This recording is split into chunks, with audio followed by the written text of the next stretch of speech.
Hello friends, this video on Kinetic Theory Part 30 is brought to you by examfear.com. No more fear from exam. Please make sure that you have watched all the videos from Part 1 to Part 29 before going ahead with Part 30. The problem states, estimate the mean free path and collision frequency of a nitrogen molecule in a cylinder containing nitrogen at 2 atmospheres and temperature 17 degrees Celsius. Take the radius of nitrogen molecule roughly to be 1 angstrom. Compare the collision time with the time the molecule moves freely between two successive collisions.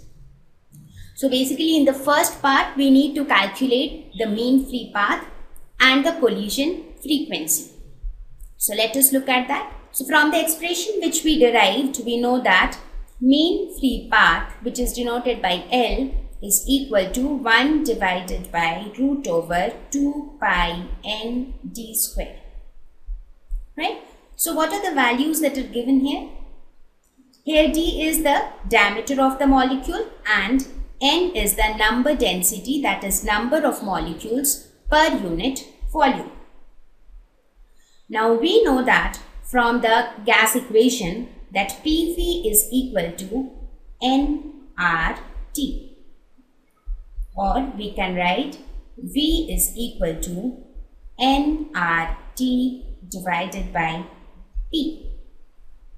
So from this we can calculate the value of N. Putting this value of V in this equation, we can get the value of small n, that is number density.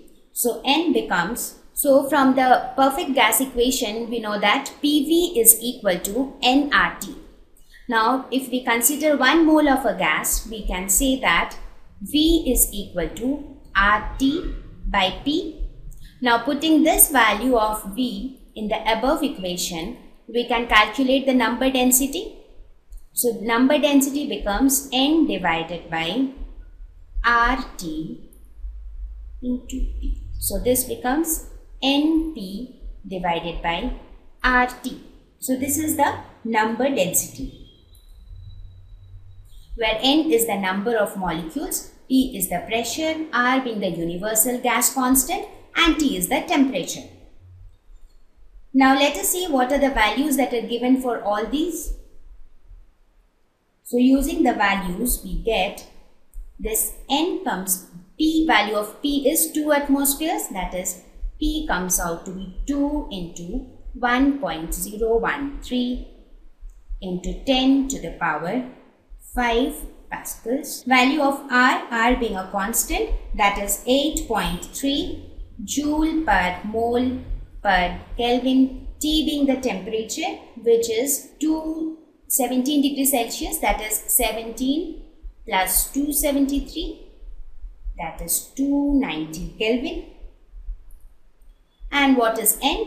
N is the number of molecules. Here we are considering 1 mole, right? So number of molecules would be nothing but 6.02 into 10 to the power 23. So with these 4 values, we can calculate the value of number density, which comes out to be 2 into 1.013 into 10 to the power 5 into 6.02 into 10 to the power 23 divided by 8.3 into 290.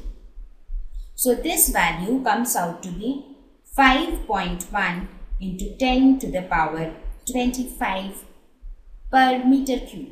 So this is the number of molecules per meter cube. So we got the value of small n. Now what is the other value that we need to calculate mean free path?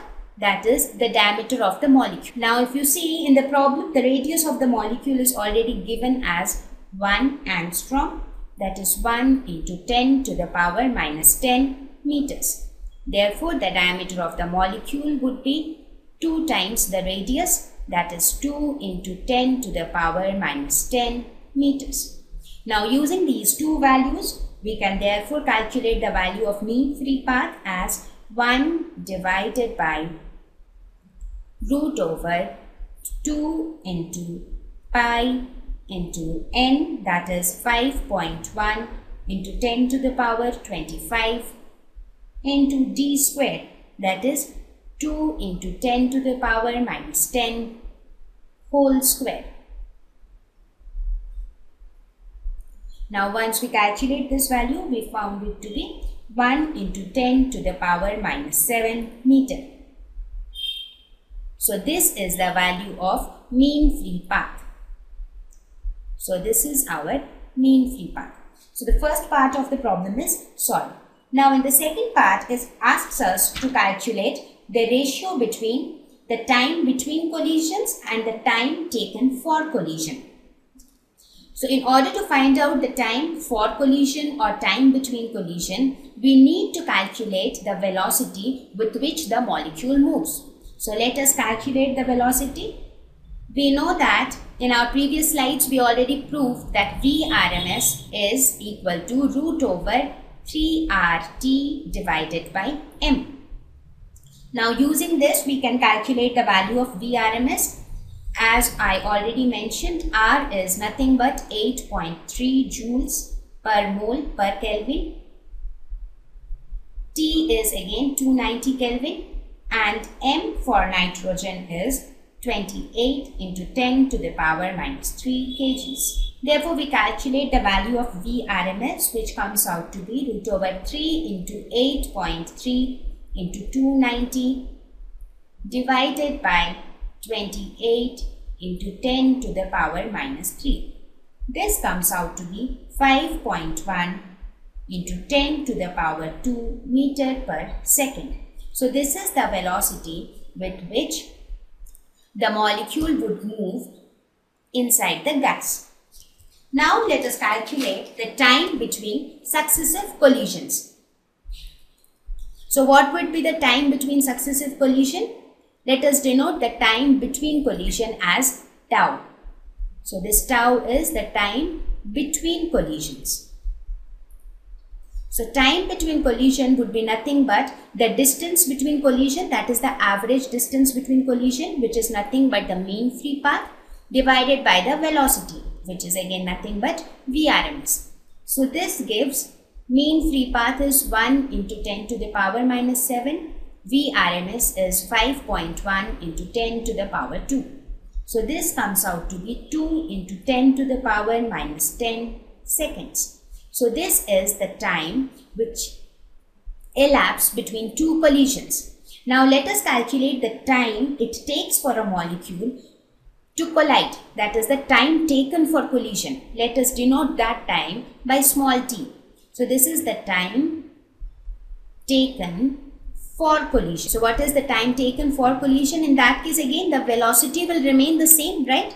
The Vrms would be the same for the molecules. But in this case, what is the condition for a collision to take place? As I mentioned earlier, if this is your molecule with diameter d, when will it collide with some other molecule? When some other molecule will try to enter this molecule's territory. So that will happen only when that molecule comes within this distance d, which is its diameter. So in this case, to calculate the time taken for collision, the distance would become the diameter of the molecule and the velocity will remain Vrms.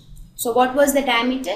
The diameter was 2 into 10 to the power minus 10 divided by 5.1 into 10 to the power 2.